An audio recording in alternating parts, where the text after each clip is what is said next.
Olá, vamos falar de barroco? Eu vim falar de barroco com vocês. Na sequência do nosso trabalho, depois de observar tudo o que aconteceu no século XVI, dentro do amplo espectro que foi o Renascimento e depois o maneirismo, agora é hora da gente começar a falar de um próximo movimento. Entender o seu contexto, as suas características e as manifestações artísticas por todas as vias. Então, eu vou abrir aqui o nosso PowerPoint, porque ele colabora bastante para que nós possamos visualizar efetivamente o que precisamos entender, o que precisamos enxergar. Ele é o nosso ponto de apoio. E a arte barroca, ela começa no século XVI, ainda por volta de 1570, mas ela vai se expandir durante pelo menos mais 2 séculos. Isso porque também há um anacronismo, ou seja, não é um sincronismo em todos os lugares. Nós vamos ter, primeiro, o nascedouro, especialmente na Itália, que vai espargir por toda a Europa. E, por exemplo, no Brasil, nós vamos ter ainda uma percepção da arte barroca nos 2 séculos posteriores. Então, assim, a coisa ela vai se desenvolvendo de acordo com o momento de cada região.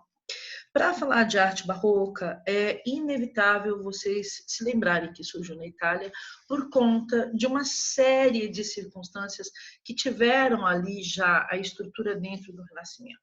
Acredita-se que o foco maior dessa mudança, dessa reviravolta, para além do esgotamento do Renascimento em si, que já era sinalizado desde 1520 com o maneirismo, foi efetivamente o cisma religioso. E por que aquele cisma religioso entre católicos e protestantes se deu? Muito provavelmente para, além de um controle exacerbado da igreja, mais do que isso. A igreja queria construir, São Pedro, e o fez, né? Nós temos no Vaticano um potentado que é aquele templo, e isto necessitava de muito dinheiro. Um dinheiro que os papas daquela altura estavam acostumados a gastar porque eles vinham de famílias muito poderosas. Leão X era um Médici, o seguinte era um Borgia. Então, assim, eram famílias que estavam acostumadas por si só investirem muito, sabe? E quando nós pensamos na igreja, ela não dependia de um comércio, de um mercado, como as famílias enriqueceram, não é, com a Rota da Seda. A igreja dependia do contributo, do dízimo, que é a 10ª parte daquilo que alguém ganhasse todos os meses. Só que o dízimo parecia insuficiente, até porque alguns não tinham quase nada para dar. Então, houve, sim, vendas de indulgências, e isso vai gerar alguns atritos dentro da igreja que não consegue se resolver por si só, coisa, inclusive, que o Michelangelo lamentou muito. Ele era contrário à fragmentação da igreja de maneira terminal, ele é terminantemente contra. E nós vamos ter, depois de 1517, que é essa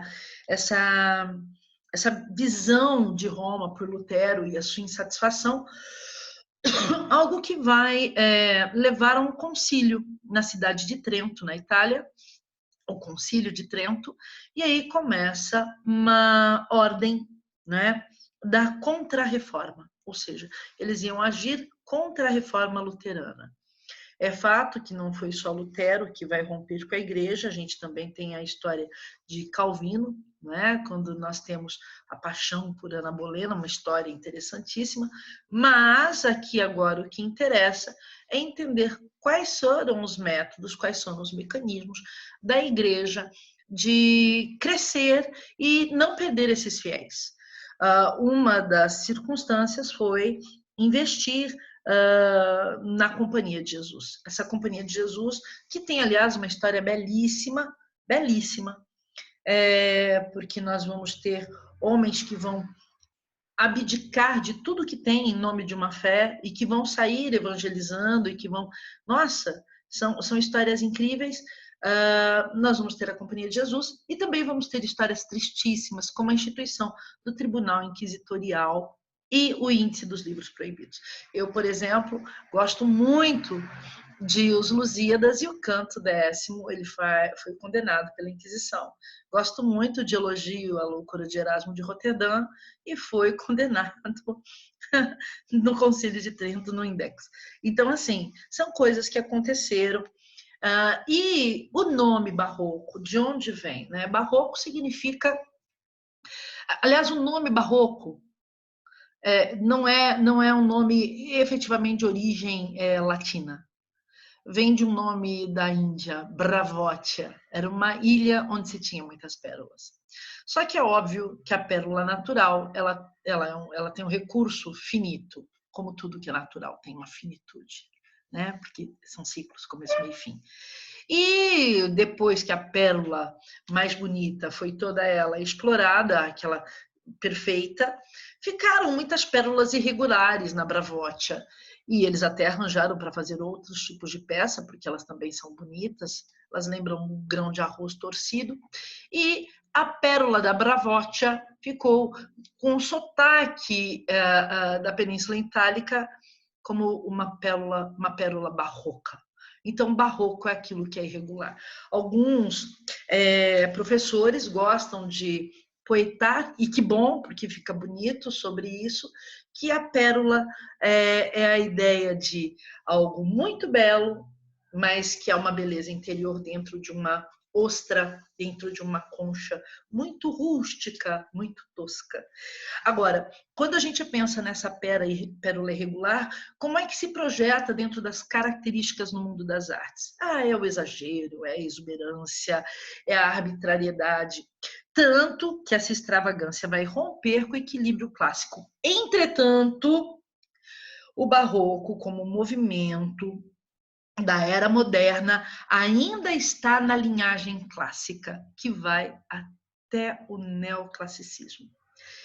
Mas que depois, com o romantismo, entra numa outra perspectiva, que é a perspectiva da história contemporânea, com rupturas mais severas.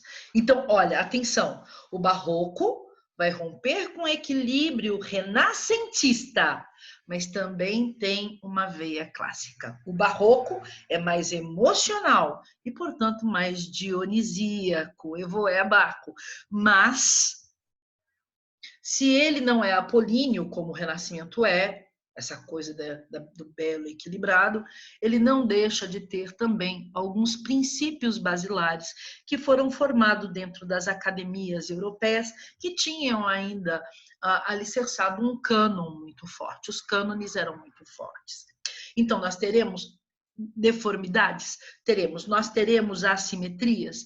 Teremos. Mas, ao mesmo tempo, também teremos muito conhecimento que foi instituído dentro do Renascimento com uma perspectiva, o volume. E, digo mais, o próprio chiaro escuro, que é uma das características mais fortes do Barroco, começou com o esfumato, começou no Renascimento. Tá bem? Características, então, dramatismo, porque nós vamos levar essa emocionalidade, essa subjetividade. Movimento, porque quando eu quero ver, por exemplo, uma pintura ou uma escultura, o drama vem no gestual, especialmente de membros, mostrando desespero, mostrando alegria, não é? Nós temos muito luxo, porque tanto a igreja como as instituições governamentais absolutistas que vão surgir no período, porque nós teremos essa transformação na era moderna, vão querer destilar poder, e o luxo é uma forma.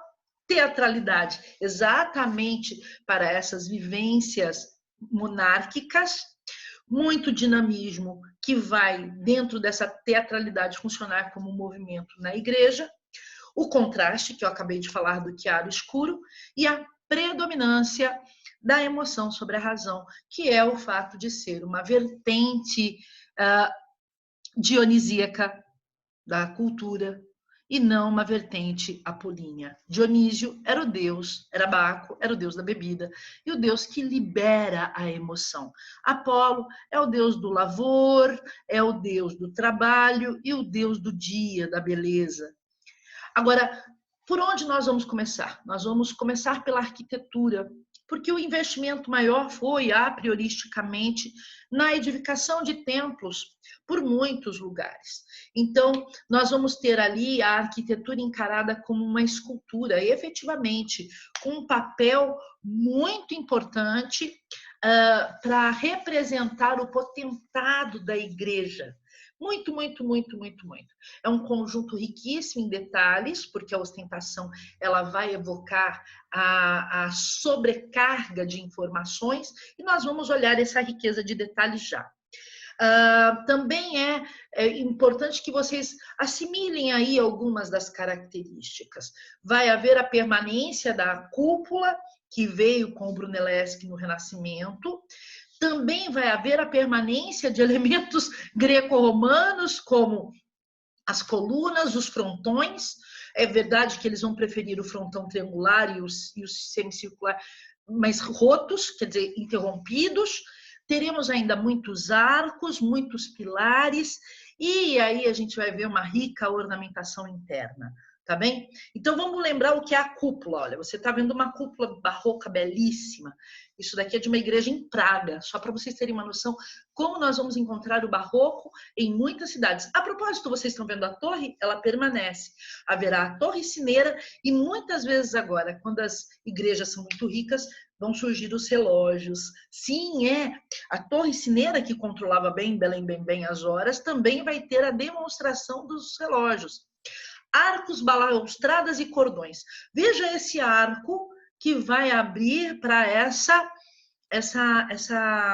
semicúpula. Vocês percebem? Que interessante. E olha o contorno em volta que alguém pode passear nesse segundo andar com um contorno. Aquele contorno é chamado balaustrada.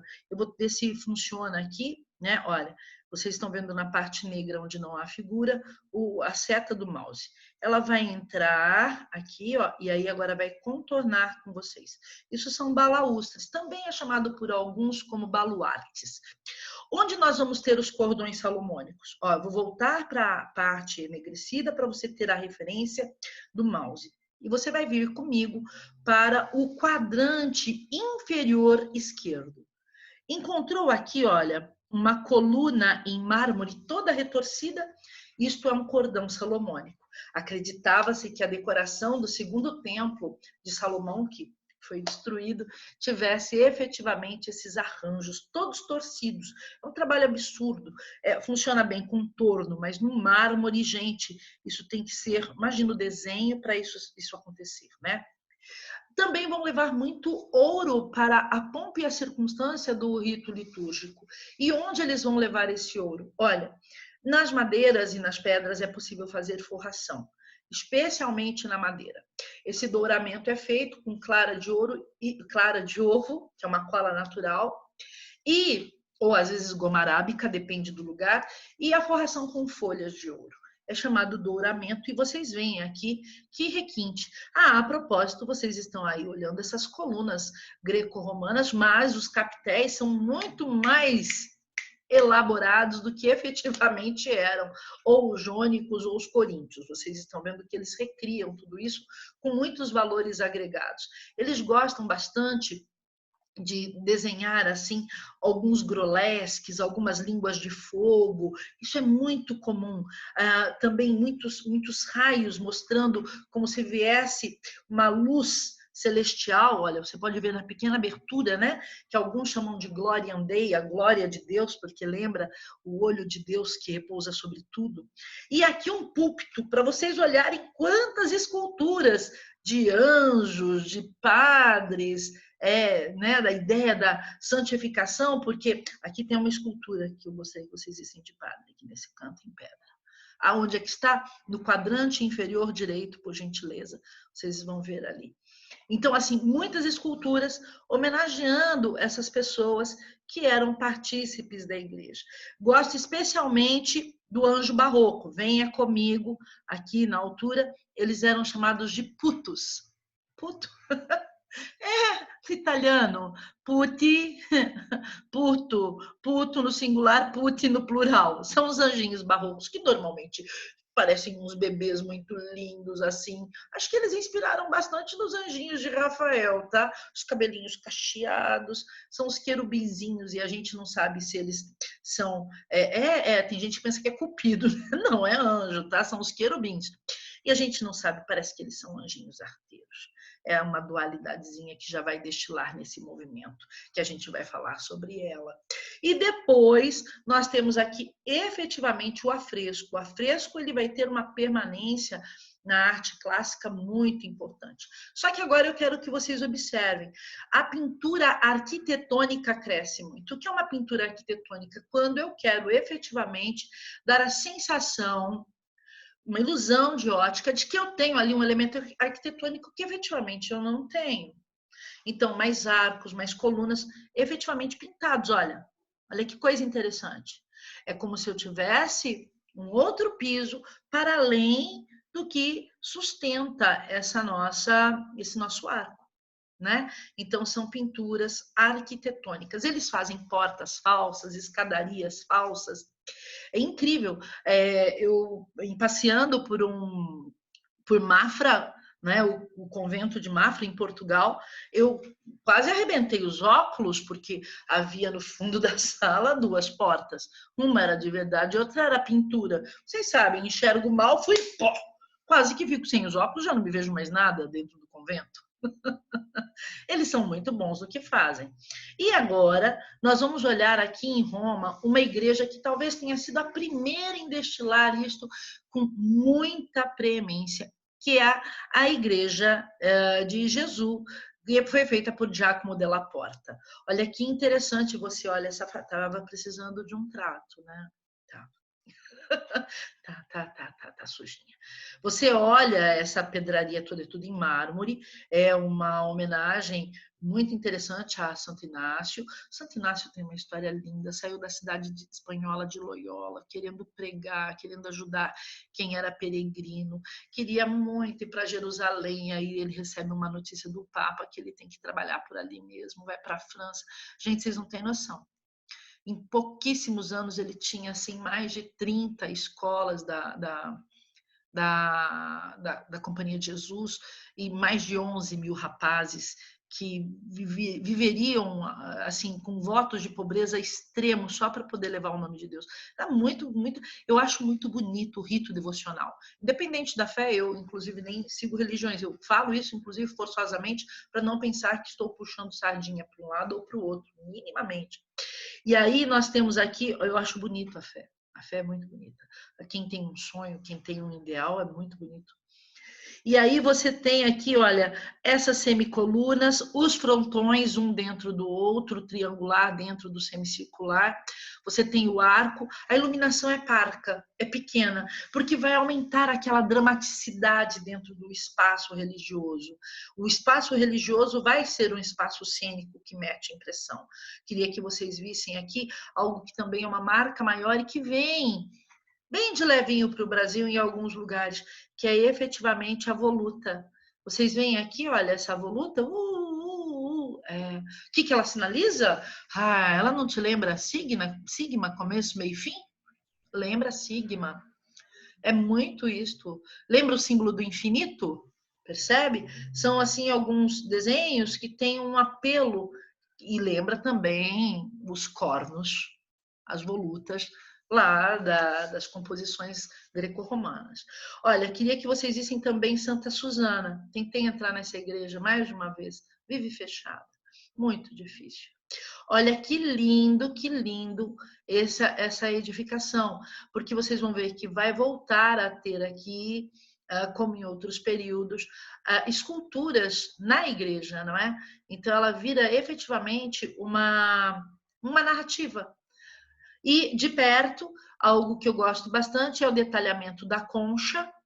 Olha o frontão semicircular roto, pilar, simulacro de capitel, a voluta, e olha aqui em cima, lá em cima, ó, guirlandinhas. Vai ser muito comum guirlandas de frutas e flores no barroco. Cá embaixo, balaustrada. Então você bate o olho, as características são notórias, assim, não tem como ficar dúvida. Agora São Pedro porque todo mundo sabe que a planta começou com Bramante, depois veio com Michelangelo, mas esse arranjo frontal não é de nenhum dos dois. Esse arranjo frontal vai vir com Carlo Maderno, que inclusive vai desenhar a praça. Eu estou deixando em preto e branco, por quê? Para que você veja o desenho. É sempre muito importante dentro da arte clássica o desenho, para a pintura, para a arquitetura, para tudo. É aqui que a gente pensa no planejamento, porque aquele homem que tem uma força de modificação da natureza não faz isso sem planejar. Esse é um legado do Renascimento que permanece no Barroco. Então, eu preciso que vocês vejam a exuberância. Agora, é muita informação? Gente, tem tudo aqui. Tem coluna, tem degraus, a escadaria no Barroco dá essa sensação de uma elevação sublime do locus da fé, né? Então, tem muita escadaria, tem muita coluna, tem muita balaustrada, tem muito frontão e tem muita escultura. É tudo muito, né? É o excesso, é a arte do excesso. E eu gosto especialmente dessa praça. Ah, é muito linda, não é? Olha que linda. E por que eu gosto dela? Porque ela foi feita num desenho que faz a palavra ictus, Jesus Christus, Theos e Soter, e lembra uma chave. Vamos tentar ver isso? Lembra uma chave? Dá para perceber que lembra uma chave? Que você abre para cá. Lembra uma chave. Mas aqui, olha, eu não sei se vocês percebem, e um item aqui nessa praça tem o C, né? Jesus Christus, não tinha J, tá? No latim. Jesus Christus, Theos, faz um Tzito, Uius, e o S. Soter. Jesus Cristo Salvador. É muito, muito lindo. Quer dizer, a arquitetura desde sempre já era muito voltada a conceitos. E é isso que eu quero mostrar para vocês. Aí vem a Via de São Pedro, lindo de viver, e a gente está olhando de cima para baixo, como se nós estivéssemos lá no alto da igreja. Visão privilegiada, não é? Visão muito privilegiada. Agora, quais eram os arquitetos mais famosos do período, além do Carlo Maderno? É o Borromini. Eu, durante muito tempo, tive bastante desafeto pelo Borromini por conta de um episódio com o Bernini. Era para ter 2 torres em São Pedro. E o Bernini desenhou uma torre, foi lá, construiu, e ela começou a tombar porque o terreno era arenoso, não podia ter torre lá. E chamaram o Borromini, e ele não consultou o colega, mandou tirar a torre, e naquela época eles faziam muitos poemas satíricos, feceninos, e ele mesmo fez assim 2 ou 3 trovas satirizando o Bernini, e o Bernini zarpou de Roma morrendo de vergonha. Um artista extremamente competente, que tinha um trabalho tão bom. Então eu tinha raiva do Borromini, mas o trabalho dele é incrível. Quer ver qual é a característica maior da arquitetura borrominesca, depois da fofoca, né? Olha, você tá vendo esse desenho aqui assim, ó? Esse contorno? Ele também vai ser encontrado em algumas construções fora de Roma, como o Palácio Carniano em Turim. Ó, a fachada borrominesca, ela é ondulada. Ó, peguei a foto aqui de baixo para cima para você olhar a ondulação. É muito bonito. É muito bonito. Precisa de mais, demanda mais espaço, precisa de mais espaço, mas é lindo. Olha o desenho. Lembra que eu falei que o desenho, ele adora ondulações, adora também. Desde o maneirismo começa a surgir, tinha uma escultura que está na Loggia, no Loggiato, lá na Praça da Senhoria em Florença, que é do maneirismo, de Bologna, que é muito engraçada. Eu acho até que ela quase que desequilibra, porque ela é elíptica, ela é 360, um sucesso. Mas depois daquilo eles gostaram muito dessa ideia do elíptico, sabe? Do circular, em todos os vieses. E aqui está um planejamento. E vamos olhar por dentro? Olha o que é isso. Entalhado, esculpido, para dizer a verdade, isso é pedra. Então eles trabalham muito bem. Não tem aqui ninguém. Aqui não tem. Gente, não tem amador. Não tem amador, aqui é só profissa. E dá uma olhada nessa abaulada, mais uma vez, na Capela de São Ivo. Então, o Borromini, ele vai, olha, mais uma, o domo, percebe os gomos? É lindo, né? Por que preto e branco? Para você observar esse desenho todo, né? É mais fácil de você observar. Colorido. Você gosta mais assim? Mas assim você vai ver o desenho, tá? Assim você vai ver o detalhamento de perto. É sublime. Vocês estão vendo lá em cima o Gloriam Dei? Sempre aqueles aqueles raios, tem um certo raionismo, assim. Olha esta sacada. Se é ouro, o que você acha, bebê? Agora, o outro que eu quero homenagear, que era arquiteto também, mas ficou mais famoso pela escultura, é o Bernini, aquele que a torre deu um quiprocó, deu problema. Eu tenho aqui uma escultura dele que é maravilhosa, chamada de baldaquino, é muito maior do que o que você possa imaginar. A ponto de você chegar procurando o baldaquino, achando que é uma coisa pequenininha, uma caixinha de joia, e você olha para cima e fala, nossa, o baldaquino é imenso. Vamos dar uma olhada? Ó, a medição. 100 pés. O pé tem 33 centímetros. Faça as contas. É bem alto. Não é bem alto, pessoal? É bem alto. É bem alto. Fez as contas? Então... E tá vendo o cordão salomônico em toda a base? São cordões salomônicos. Agora, vocês estão vendo que foi feito em bronze? É parte a parte, não havia uma... Gente, eu fico encantada porque Rodin vai pensar numa porta com 6 metros de altura e ela não fica pronta enquanto ele está vivo, porque não havia fundição na França para dar conta de fazer um portal daqueles. Entretanto, lá em Roma, Gian Lorenzo Bernini conseguiu montar e soldar e firmar um trabalho desta dimensão em bronze. Nossa, foi muito trabalho, muito trabalho. Eu fico imaginando a dificuldade de fazer cada peça que se encaixasse perfeitamente. Outra peça do Bernini, que aí já tendendo para a escultura, porque eu não posso, depois vou falar mais dessa escultura, mas eu não posso deixar de falar do Bernini aqui, é essa força que ele tem desde os 16 anos, 12 anos, ele já esculpia carneirinhos. Esses meninos trabalham desde muito novos. E ele não foi para pintura, pintava muito bem, porque ele dizia que já tinha o Caravaggio, então onde já se viu alguém competir com o Caravaggio? Ele foi para um caminho que estava mais aberto, depois do Michelangelo. Essa é a verdade. E o Gian Bologna fez coisas bonitas, mas ele era francês.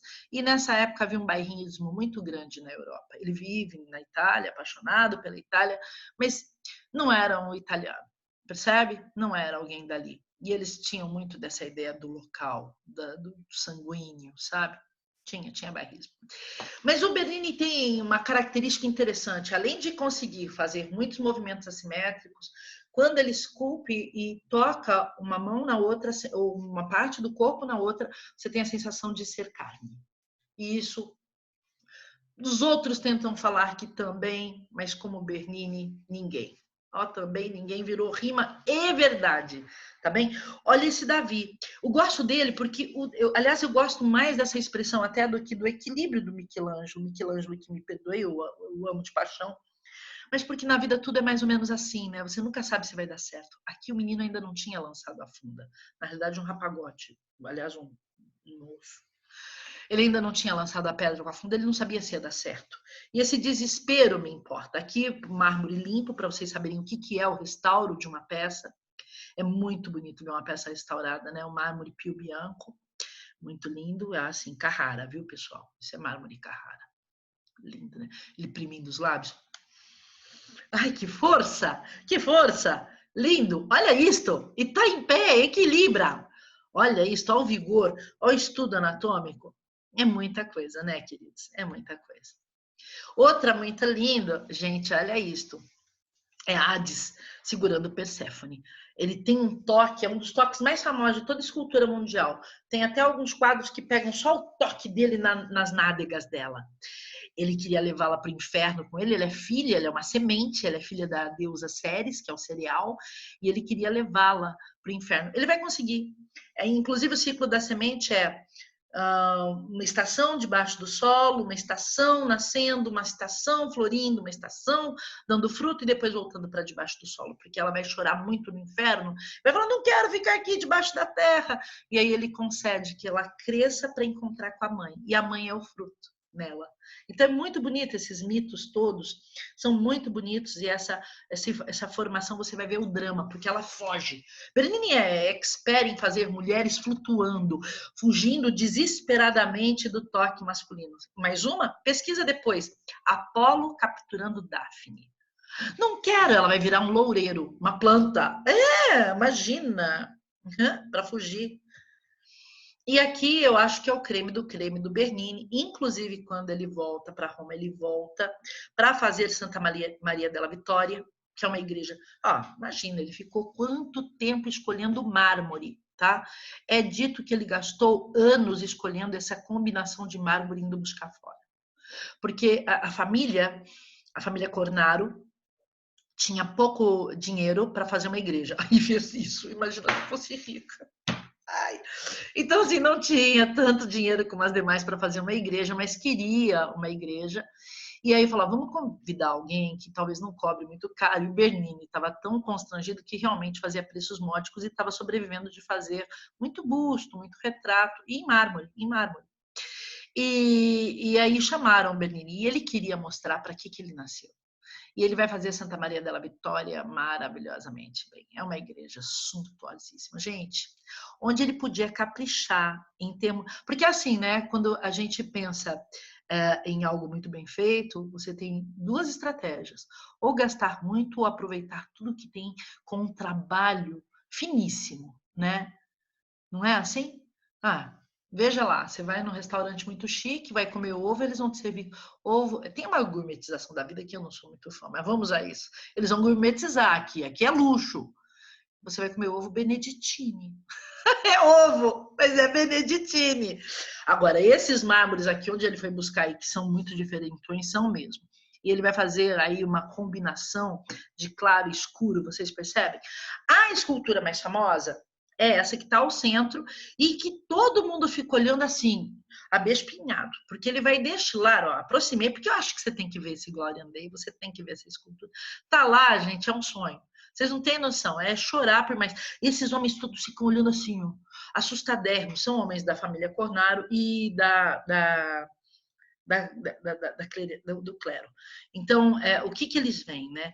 Eles veem eles queriam fazer uma igreja para uma santa que ainda não tivesse sido homenageada e escolheram Santa Teresa d'Ávila. Ávila é uma cidade espanhola que dizem que era uma santa que, num determinado momento da vida, viveu a vida inteira, era rica, abriu mão de tudo, foi viver no claustro, quer dizer, fechada, longe de todo mundo, comendo pão e água e orando, e de repente velhinha, magrinha, fininha, judiadinha da vida, mas muito conectada com Deus, começou a falar com o anjo. E dizem que um dia seguraram-na pelo hábito porque ela estava flutuando. E depois ela disse que estava pronta para morrer, porque esse anjo veio, enfiou-lhe uma seta no ventre e retirou tudo que era mundano. Porque o ventre é associado ao mundano, né? Do umbigo para baixo é tudo que é mundano. Então, lhes tiraram as vísceras, é o sexo, percebe? Então, lhe tiraram tudo aquilo. E ela estava pronta para ter com Deus. Então, tem um momento que ela dizia, no texto dela, é lindo, tem o texto, ela fala que estava em êxtase. Em êxtase. E aí, Bernini, que gostava de um duplo sentidozinho, que dizem que era um grandíssimo amante, fez essa peça. Você olha para o rosto dela, não é uma velhota, é uma moça nova e muito bonita, que parece que está num êxtase carnal. Você olha para ele, é um anjo, mas ele parece que tem uma pitada de prazer no que está fazendo. E fica a dualidade. O que eu gosto de fazer? Vamos à parte mais fácil, né? Porque se a metáfora é perigosa, a parte mais fácil é olhar essa mulher flutuando e o tecido todo drapeado. O tecido drapeado é uma caracterização barroca. Veja como ele distingue o tecido da roupa dela da nuvem, deixando ora a pedra mais polida, ora a pedra menos polida, mais grosseira. Vocês percebem isso? Que lindo. Dá, inclusive, essa sensação, não é um non finito pleno, tá? Porque tem uma primeira limada, mas é uma coisa entre o non finito e o acabado. Então, é lindo. Adoro os cachinhos do anjo. Dizem que ele, do jeito que segura a flecha, é como se ele fizesse um movimento como um zigue-zagueado do violino, o que aumenta a impressão fálica. Mas, olha lá, muito bonita a roupa dele, né? Tão bonita. Mas eu quis voltar no Borromini para lembrar que, então você vai ter que ter dois nomes na arquitetura, Bernini e Borromini. Tudo bem? Bernini e Borromini. Deixa eu fazer aqui assim, que eu vou pular esses slides aqui para puxar mais para frente, porque nós vamos para pintura barroca. Eu tinha medo de vocês esquecerem o nome e eu só queria deixar um escrito Borromini e Bernini, mas ficaram ali um pouquinho mais. Agora, vamos para pintura barroca. O que a gente vai perceber? É diferente do Renascimento. E por que é diferente do Renascimento? Gente, aqui a gente vai ter muito mais drama, muito mais teatralidade, e para isso o jogo de luz vai colaborar e uma assimetria, ou seja, as linhas basilares do desenho vão ser diagonais. Também pode ter uma simetria radial. É muito comum ter isto. E aí fica muito convulsivo. Os temas são efetivamente religiosos e mitológicos. O mitológico é muito permissivo ao mundo, né, gente? Então não vai sair disso. E também teremos agora pinturas de gênero, cotidiano, uma aula, uma mulher fazendo uma comida, costurando, sabe? Então a gente vai conhecer tudo isso. Eu começo por uma natureza morta, porque é um gênero de pintura que vai crescer muito nesse período. Essa é caravaggesca. E o que a natureza morta faz, né? Eu preciso parar para explicar isso de qualquer jeito. A natureza morta normalmente é associada a um gênero mais simples, mas não é. Primeiro, porque o artista tem que mostrar que sabe fazer textura. A textura de um vidro, a textura de um metal, a textura de uma palha, a textura de uma fruta. Então, nessa época, muito. E era considerada também uma condição menor, porque você não tem que ter alguém te posando para você, você não tem que conhecer a anatomia. Mas fazer essa textura não é simples. No barroco, esse uso vai crescer porque eles vão deixar marca do que é chamado vanitas. Vanitas são caveiras, são moscas, são frutas podres. É tudo aquilo que lembra que nós podemos morrer. Então, o Caravaggio faz essa daqui. Observa, uma maçã podre, a uva passada, as folhas carcomidas e retorcidas. Isto é o destilar do memento mori. Cuida da sua vida terrena, haja muito bem, porque você vai morrer. Agora nós vamos para as peças que estão normalmente dentro das igrejas e vamos falar da vida do Caravaggio. Caravaggio vem do norte, de uma família bem simples. O nome dele é Michelangelo de Meridi. Mas ficou conhecido como Caravaggio, até porque já tinha o outro Michelangelo e eles não queriam confusão. Para entrar numa academia tinha que ter no máximo 14, ele aos 16 mentiu a idade. Ele era sempre muito assim, descolado, muito safo, porque a vida não lhe era muito fácil. Gostava muito de uma farra, gostava muito de fazer jograis, competindo o seu talento com os demais, era um excepcional esgrimista, aprendeu esgrima dentro de academia e na rua. Ele tinha essa linguagem assim, da corte e da plebe, sabe? Da corte e do povo. Ele transitava bem por todos os ambientes, mas vai ter uma infelicidade, um episódio muito infeliz na vida dele, que vai o levar à ruína. Numa certa briga de bar, houve um juramento de morte e depois, numa viela, uma emboscada. Caravaggio era bom esgrimista, foi defender o colega, que era o porquê da briga, né? Um rapaz que gostava de uma moça que foi violada por outra pessoa. E o Caravaggio mata esse homem. Como o homem tinha mais poder do que o Caravaggio vai começar a ser julgado. E foi a priori julgado de morte, uma pena capital, que depois foi negociada.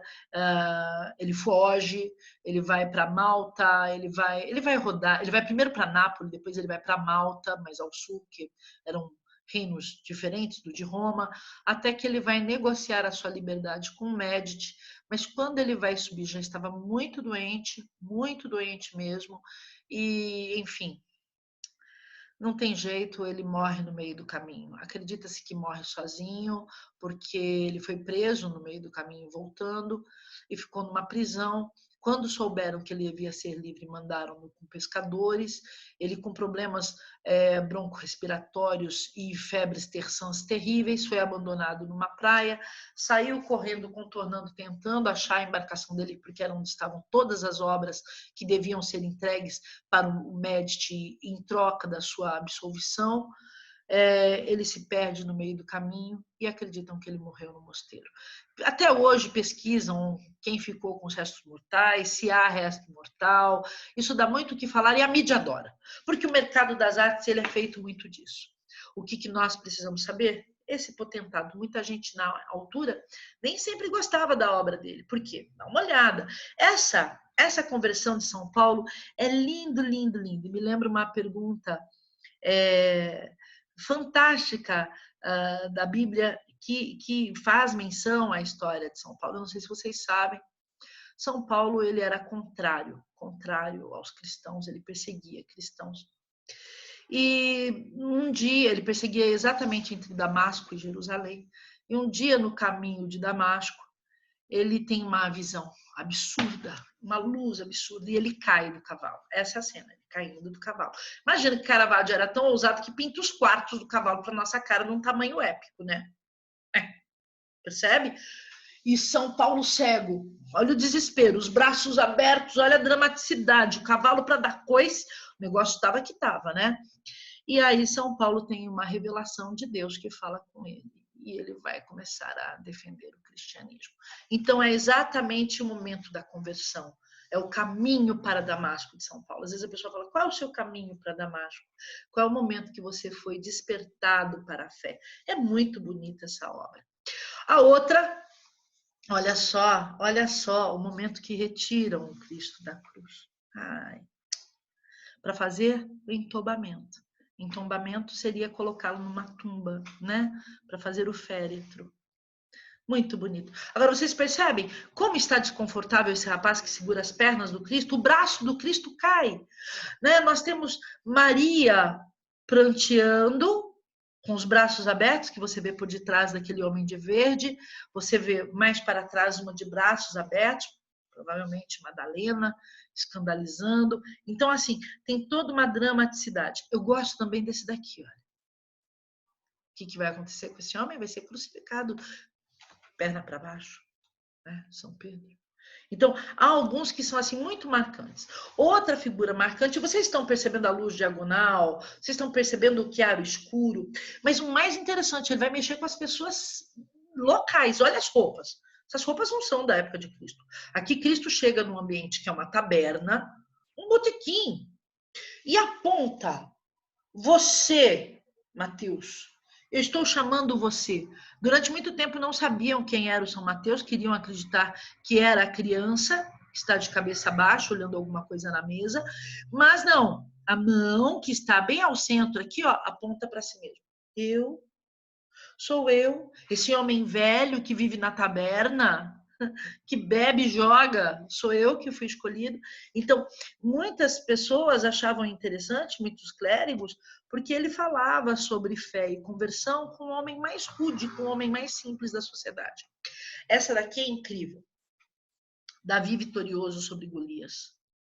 Essa eu vi de perto, gente, é um cala-boca. É lindo, lindo, lindo, lindo. Você ficaria um dia inteiro olhando e há coisas para ler. Há coisas para ver. Mas aqui, no nosso tempo, eu queria marcar algo. Ele faz efetivamente um rapagote, não faz um moço. Nós temos aqui na face alguma coisa de androginia, uma mescla de masculino e feminino. Ele gosta da androginia, especialmente quando pinta Baco, tá? E essa face que você vê do Golias enforcado é um autorretrato, porque ele nunca se conformou de ter matado um homem. Caravaggio era uma pessoa que se destilava tanta convicção nas suas pinturas, muito provavelmente fosse um teísta e não um ateu. Então, esse medo, a meia-culpa, que era tão propagada naquele momento, fazer a minha culpa, a confissão, né? Era algo que devia ser um tormento para ele. E que muito provavelmente abalou a sua saúde, sabe? Agora nós vamos para outra pessoa, desta vez uma mulher. Lembra que a gente viu no Renascimento a Sofonisba? Muito rapidinho, porque era um retrato familiar, 3 criancinhas, não é? Agora a gente vai ver uma obra de muito poder. Olha, e conforme os anos passam, mais poder ela tem encarado, e recentemente deu um problema, porque houve uma exposição na Casa Borghese e colocaram uma obra dela como se fosse caravaggesca, porque ela tem uma habilidade tão significativa. E assim, não é porque ele é melhor, é par e passo. Estão os dois juntos. Tão grandiosa quanto Caravaggio. Artemisia Gentileschi, que tem uma história de vida tristíssima, pai pintor, Bartolomeu Gentileschi, e ela vai ser violada sexualmente dentro do ateliê do pai aos 17 anos. Isso lhe criou tanto ranço que há, sim, muito na sua pintura de um estigma vingativo, mas não dá para limitar a pintura dela a isso, porque ela é grandiosa. Aqui vocês estão vendo a moça desnuda sendo assediada pelos elders, e é terrível, não é? Os elders assediando Susana. E aqui nós temos efetivamente uma vingança, que é Judite decapitando Holofernes, é uma coisa apoteótica. Uma hora faço uma busca, veja a Judite do Caravaggio e a Judite dela. Eu gosto mais da Judite dela, ela não pintou uma só, ela pintou duas vezes. Acho que era para levar ao limite essa sensação de dever cumprido. Muito interessante, né? Bem dramático, os braços esticados, as linhas diagonais, o chiaro escuro muito proeminente, né? Bonito. E aqui, para vocês observarem como ela pinta. A cabeça do Holofernes está ali dentro do cesto. Mas o que eu quero mostrar para vocês é como ela pinta um branco. Você quer saber como é um pintor? Se ele é competente? Manda pegar tinta branca. Olha isto. Nossa. Ah, crianças! Ah, crianças! Vocês não têm noção do que é declinar qualquer tom de qualquer cor sobre a tinta branca. A limpeza, o ajuste é difícil para qualquer um. É muito difícil. Uma pessoa, quando chega nesse ponto, é de uma maestria singular, sem par, mesmo. Então, fica Artemisia pra gente. Agora, um outro que eu te juro, eu fico muito triste que eu não estive na Vila Farnesina. Um sonho de vida meu é ir lá, para conhecer a obra do Annibale Carracci. Há vários, tá? Tem Cornaro, tem tanta gente, tadinhos, não dá para mostrar tudo. Mas o Carracci tem uma coisa. Aí você vai falar, o que ele faz? Ele pinta umas paisagens assim. E também muito mito. Decorativo, não tinha que ter suntuosidade nas casas, não tinha que ter dramaticidade. Ele faz isso. Aqui a fuga do Egito é um tema religioso, olha, muito bonito, né? Temas religiosos e temas míticos. Olha, é isso aqui que eu tinha vontade de ver. Por quê? Porque são os amores dos deuses, os bem-vividos e os mal-vividos. Ele escolhe como tema as histórias de amor da mitologia. Consegue pensar nisso, meu bem? Ai, gente, tem que estudar muito para fazer uma visita dessas. Eu fico pensando, eu estudaria muito, porque eu queria entender tudo que estava ali. Aí eu vou aproximar essa que está aqui na fim, ó. Tá aqui, ó. Tá bem? Que tá aqui nesse arco. Vamos dar uma olhada? O que eu escolhi que está nesse arco? A história, eu não mostrei para vocês lá no Cinquecento, Rafael pintando Galateia, junto de uns nereus, uns anjinhos bem bonitos. Eu falei, eu vou mostrar quando o gigante jogou pedra na Galateia. Deixa eu ver se está aqui. Ó. É esse aqui. Aqui tem uma aproximada para um outro canto, né, para mostrar o detalhe da pintura dele. Está precisando de um certo restauro, vocês percebem? Tá? O triunfo de Baco. Baco com Ariadne, tá bem? Aqui tá Baco e aqui tá Ariadne, que é o amor da vida dele. Opa, desculpa, Baco. E aqui tá Ariadne, desnuda, tal, que ele vai chegar, vai encontrar, que é uma história de amor que a gente viu no Tiziano. E aqui, olha que feio o rosto do Ciclope com um olho só. É amassado assim, ó, onde seriam os olhos. E em cima tem um único olho, jogando pedras em Assis e em Galateia. Só que ele faz o corpo de Assis. Pastorzão, hein? Vamos lá, vamos combinar. Esse gigante mal não tá com nada, não. Ah, por que ele toca flauta? Os gigantes junto das sereias, eles, a Damastor, os Ciclopes, eles vivem muito na água. Por isso que Galateia foge com Nereu. os gigantes junto das sereias tocam para chamar quem? Para chamar os navegantes, porque eles comem navegantes. Engraçado, né? Anibale Carracci. Aqui, gente, olha, agora é tudo. Fra Andrea Pozzo. Andrea é homem. Andrea é um nome masculino, tá bem? É, bonito, né? Andrea, eu acho. Isso é gosto. E é a glorificação de Santo Inácio. Tudo isso, gente, é pintura arquitetônica. Nada disso está construído. Tudo foi pintado. Agora, imagina você subir no andaime e ter esse cálculo lá em cima do que tinha que estar em qual lugar. Não é fantástico? Gente, está na nave da igreja de Santo Inácio. É para você chegar, deitar no chão, abrir os braços e ficar olhando. Olha o Gloriam Dei, onde Santo Inácio subiu. Santo Inácio de Loyola, aquele da igreja de Jesus, que eu falei para vocês que converteu para trabalhar com ele, evangelizando mais de 11 pessoas, 11 mil pessoas, agora mesmo, no início da aula. Então, foi uma homenagem a Santo Inácio. É maravilhosa aquela nuvem. O que é isto? Um fresco? Fresco é pintado igual o Michelangelo pintou a Capela Sistina. O Fra Andrea Pozzo pintou a igreja da Santo Inácio. Agora eu vou falar uma coisa para vocês, tá? Era um religioso que nunca pensou em nenhuma fama. Nada. Não levava nada com ele. Ele tinha inspiração revelatória. Ia fazendo, imbuído mesmo de muita fé. Bonito isso, não é? Você olha lá o Leonardo, pompa e circunstância. Eu gosto de pensar no Fra Angélico, no Fra Andrea. Eles pintavam por devoção, por revelação. Acho lindo isso, acho mesmo. Olha a habilidade dele. Ah, sim, são mais vestidinhos, né? Perninha dobrada para não mostrar a genitália, muito tecido. Eu gosto de como ele fez o Gloriam Dei. Imagina fazer essas linhas retas em cima de um andaime. Dá continuidade, você olha e parece que é uma linha só. Ah, é muito bonito mesmo.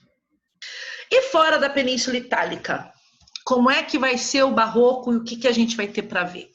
Olha, tomara que dê para falar aqui o máximo possível por conta do tempo da aula.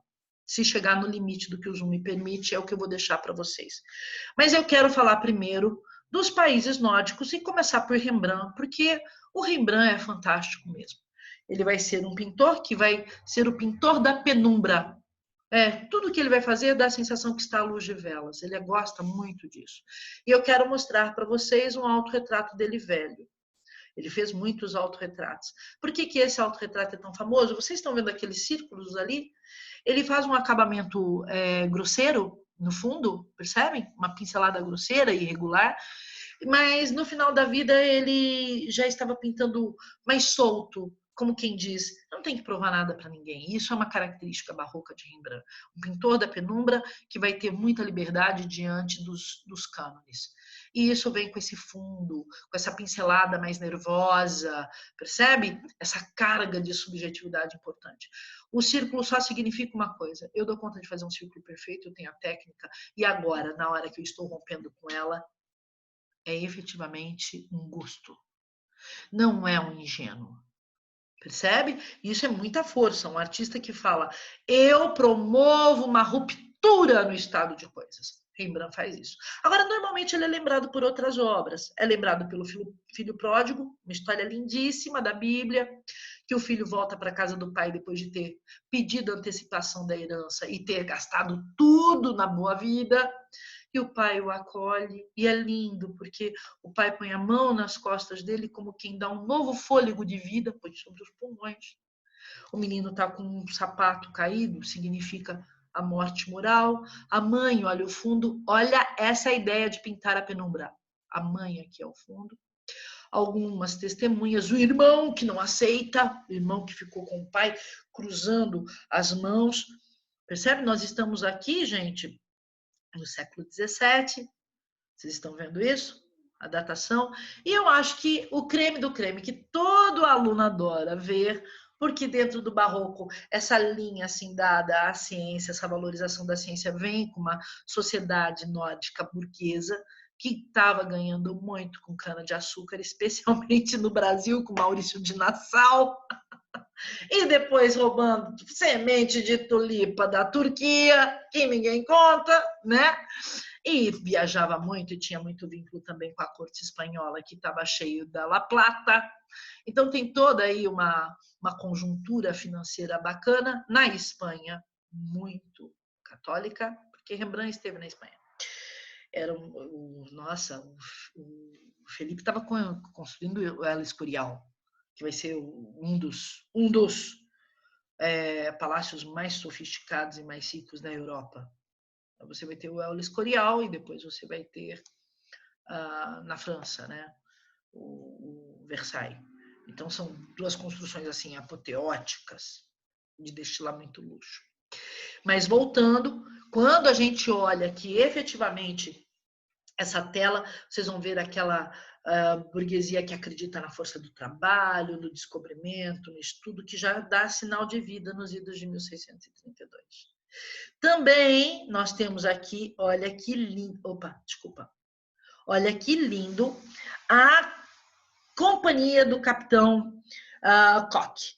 Essa companhia, eles faziam música, vocês estão vendo instrumentos musicais e e passavam pela cidade depois de qualquer batalha bem sucedida, qualquer dominação. Então, eram os músicos da companhia que carregavam um estandarte e lembravam do potencial efetivamente do seu povo. Então, também é muito famoso isso daqui lá para os holandeses. Outro artista da Holanda, depois de Rembrandt, é Vermeer. Só que Vermeer não é o pintor de penumbra. Também vai ter um trabalho com chiaro escuro interessante, mas ele é o pintor da luz natural. O primeiro pintor no mundo que não vai ficar só com vela no ambiente fechado. Por quê? Casou, teve 11 filhos, a casa dele embaixo era uma bagunça. Ele gostava muito de usar azul e usava, nessa época não existia na Alemanha o azul da Prússia, e na Prússia o azul da Prússia, que era feito com potássio e sangue. Azul aqui era feito com lápis lazuli. Para fazer 30 gramas de tinta, você tinha que ter 1 quilo de pedra. E ele adorava, então ele vivia devendo um monte de coisa para todo mundo para poder usar esse azul todo. Vocês estão vendo esse azul? E ele, como não tinha um estúdio, não tinha um ateliê, usava o sótão da casa onde tinha uma janela, que é essa janela que vocês estão vendo. Ele gosta muito de pintar assim, olha, essas pinturas de gênero, cenas cotidianas de mulheres trabalhando. A mais famosa de mulheres trabalhando dele é a leiteira, essa daqui, olha. É linda, né? É a mesma janela, tá bem? Não é a pintura mais famosa dele. A mais famosa dele, com certeza, é a moça com brinco de pérola. Mas eu quero mostrar esse ambiente ainda. E por que eu peguei essa coisa com tropdoil que engana o olho? Porque ele trabalhava, gente, com uma caixa escura para projetar o desenho como se fosse uma caixa escura com uma lente. As melhores lentes de aumento nessa altura eram de lá. Então você faz uma caixa bem escura, coloca uma lente de aumento e ela vai capturar com a luz a imagem e vai projetar dentro da caixa escura e você faz o desenho como se fosse a mão, mas não é. É porque foi uma projeção. É como se fosse uma antecipação assim do registro fotográfico, mas com todo um trabalho manual envolvido. Muito bonito, né? Normalmente a gente vê esse piso nas obras dele, vê sempre a abertura da luz e esse esforço que ele faz em usar o azul. Todo mundo sabe que para pintar tons mais claros e mais escuros, a gente deixa para finalização, né? Quando o trabalho já está. Mas ele finaliza com azul, para não gastar azul de jeito nenhum. Muitas vezes ele coloca uma camada preta primeiro, para depois ir com azul. Imagina, gente, 1 quilo de pedra para 30 gramas de tinta, do jeito que ele gosta de azul. Coitado. E aqui é o creme do creme, né? Essa linda que rendeu muita briga na casa dele, porque ele precisava de dinheiro. A sogra foi na gaveta da filha, pega o brinco da filha dela e dá para ele colocar numa serviçal. Que a gente não sabe qual era o vínculo entre eles dois. Não, dizem que ele era o marido apaixonado, vai ser maledicente assim, lá na esquina. E aí, ele faz essa menina linda. É linda, né? Dizem que ela e a Mona Lisa são os 2 retratos mais veiculados na história da humanidade. E eu não duvido. É diferente, né? Aqui ela está de 3/4. Alguns dizem que fazer 3/4 é muito difícil, mais difícil do que fazer efetivamente de frente, como é a Mona Lisa. Também dizem que o sorriso de 3/4, como o dela está, é muito difícil. Eu gosto bastante da moça com brinco de pérolas. trouxe a filha de um farmacêutico lá da Holanda, que depois foi mexer com o comércio de flor. Então ele era um botânico muito forte, que pintava muita natureza morta. Eu queria mostrar para vocês mais um nome feminino, essa era a minha intenção, e mostrar essa pintura que é maravilhosa. Eu não consigo em melhor qualidade do que essa, mas eu queria que vocês vissem algumas flores. Essa tulipa é linda, né? A do centro aqui embaixo, a vermelha e branca. Algumas flores já declinando, né? Tem um ciclo de vida. Sempre que tem uma natureza morta, tem um ciclo de vida e tem uma abelha ali. Ó. Mas a abelha e mosca é perigoso, porque é bem para lembrar memento mori. A abelha menos, sabe? A abelha é muito utilizada no barroco para falar que é esse trabalho que destila mel. Mas há teórico que fala que isso é uma abelha e há teórico que fala que é uma mosca. Então, eu fico naquela, eu não enxergo muito bem. Eu queria acreditar que era uma abelha, porque tem muito motivo de abelha nos palácios. Muito. E não é demais a abelha? Fazedora de mel, né, gente? Fazedora de mel. A vida é cíclica, você nasce e morre, mas no centro dela você pode destilar o bem. Raquel trabalhava maravilhosamente bem, a holandesa. Então, nós temos mulheres pintando, não fazia outra coisa senão flores. Dei uma investigada. Era difícil ter acesso à anatomia, né? Então, a pintura histórica, uma pintura mítica, não dava para fazer. Mas, por falar em mítica e nu, eu vou pular para um outro pintor, Rubens, que também é nórdico, mas vai viver mais na corte espanhola. Porque Felipe adora ter contato com Rubens. Rubens, nossa, vai viver mais de 60 anos, tem uma vida até que longeva por período. Aos 60 ele se casa com essa mocita que tá aqui, essa loirinha aqui, ó, nos dois quadrantes esquerdos. Ela tinha 16, ele 60. E foi inspirado na beleza dessa moça, que dizem que era a moça mais bonita da corte, que ele era muito exigente, que ele vai fazer as Três Graças. Ele tem obras muito mais apoteóticas, a verdade é essa, com corpos muito tronculentos e diagonal. Mas eu tinha que escolher uma pintura para deixar para vocês de Rubens, e eu escolhi as Graças para pensar nesse padrão de beleza feminino barroco, que é uma mulher opulenta. Se amanhã depois você precisa fazer uma produção de texto falando sobre padrões de beleza, eugenia, né? Hoje em dia tem muita gente, por exemplo, eu não posso deixar de falar que um dos riscos maiores para o Covid é a obesidade, e falo isso porque sou obesa e leio muito sobre isso, sem vergonha nenhuma, porque é uma realidade, não é outra coisa, mas tem gente que fala assim, é o obeso, né, com padrões eugênicos. Então, se você algum dia tiver que pensar sobre isso, olha, teve uma época que a opulência era vista como beleza e como saúde. Talvez um total equívoco acerca da saúde. Beleza não, porque a gente gosta daquilo que a gente gosta, né? Não é o outro que diz o que a gente tem que gostar. Mas, enfim, estão aqui as Três Graças, elas são insígnias da alegria, da harmonia e das festividades. Então, todas as festividades do Olimpo eram elas que organizavam, elas eram as promoters. Eu gosto bastante de saber que ao pé delas tem uma guirlanda de flores que sempre denota alegria e tem um cupido com uma cornucópia que vai denotar a fartura, com uma paisagem tremendamente idílica que indica também esse proveito. Elas estão na floresta organizando mais uma bailia. Sim, porque se elas são da festa, a dança faz parte do processo. Então, eu trouxe o Rubens e para fechar, o que seria o creme do creme espanhol? Primeiro, Zurbarán. Não vai cair em vestibular, eu só trouxe para mostrar para vocês, porque a Inquisição na Espanha foi muito pesada. Então, tem aqui um momento do São Serapião, o alto flagelo é terrível. E eu queria mostrar para vocês alguns pintores que não caem mais para você ficar sabendo. Um outro. Esse daqui, se você entrar no Prado, este é o pintor barroco espanhol, José de Rivera. Tá escrito Ribera, mas eles falam Rivera.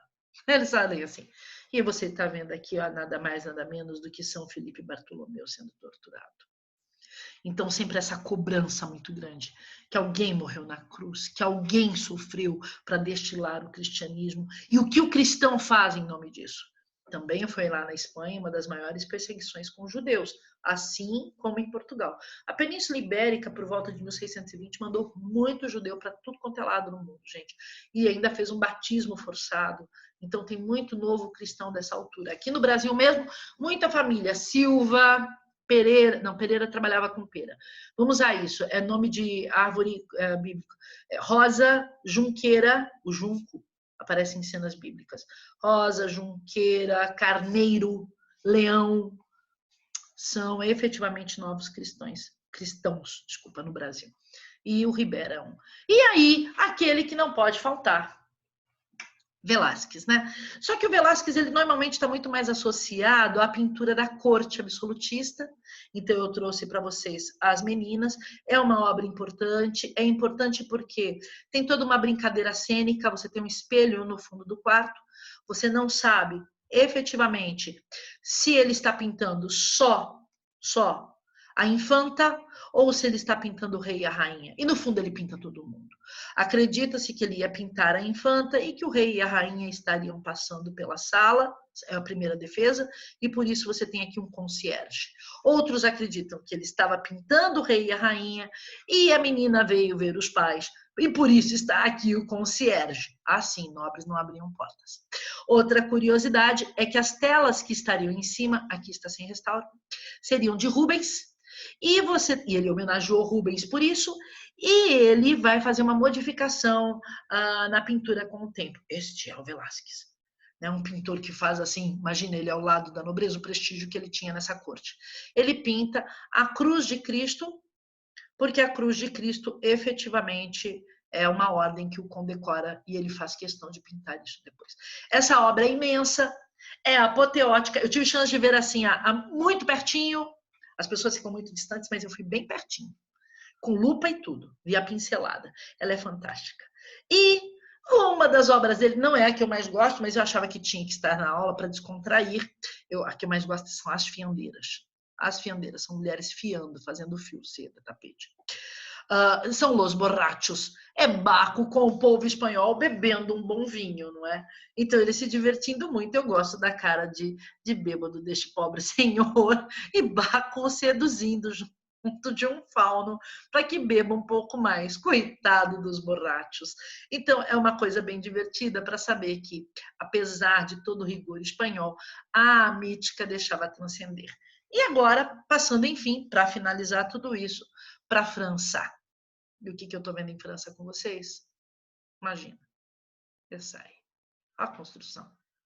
São mais de 700 cômodos, percebe? Morou aí, de repente, 3.000 pessoas. Simples assim. Enquanto muitos passavam fome, né? Não é à toa que vai ter 130, 120 anos depois disso daqui tudo, uma revolução chamada Revolução Francesa.